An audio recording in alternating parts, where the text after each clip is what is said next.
I received word today that university funding would be cut again. It's becoming increasingly difficult to continue.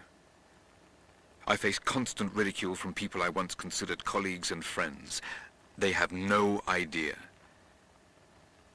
There is a truth behind all myth. The stories of all cultures speak a universal language, and they point to a startling possibility. The world is not what we think. Our lives are not what we think. If I continue, I face isolation. I will become a pariah. But I will continue. For Amelia. It was her death that set me on this path, and for her, I cannot waver. I wish every night that she was still here, that I'd had the tools to help her.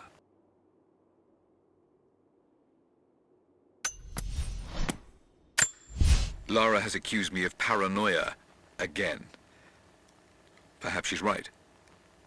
But I've been approached by people asking to see my research, people offering no credentials. I'm sure someone is watching me. Strangers outside the manor house, odd phone calls at odd hours, and then last night, the house alarm was tripped.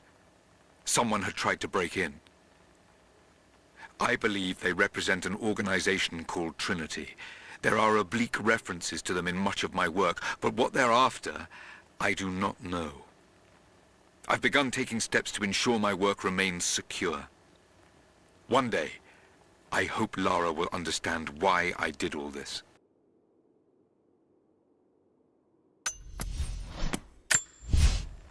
Received an invite today to speak at a conference on folklore and anthropology. Of course, I've only been invited as a figure of fun.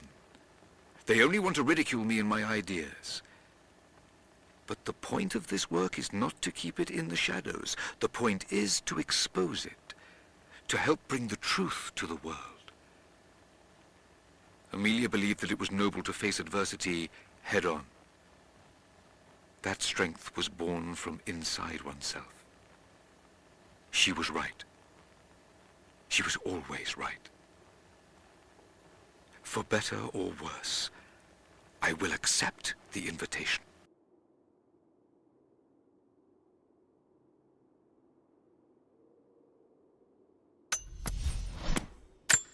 The conference was, of course, a disaster. I might as well have been booed from the podium, and yet I am in the best mood I've been in years. I met someone there, an admirer. She approached me after the slaughter. I nearly flinched, expecting her to continue the beating. But instead, she simply asked to hear more about my work, and when I started to talk, her questions were not loaded with cynicism. Instead, they were intelligent, almost innocent in their inquisitiveness. We spoke for hours. She says her name is Anna. I've invited her to dine with me when we're all back in London.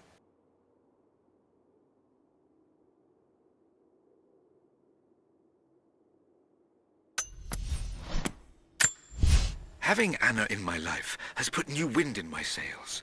She's helped me focus my work, helped organize my research.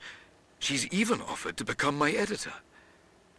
I never thought I'd find such an eager collaborator. Her presence in the manor has revitalized everything. The rooms have life again. I feel I have life again. But I am worried what Lara will think. Her emotions are more guarded than mine. I worry she thinks I'm trying to replace her mother. But I'm not.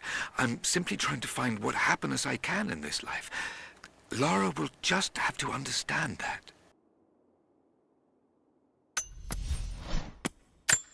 New developments.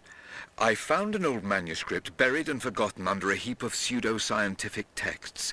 As I began translating it, I realized what I had, a record of the Deathless Prophet.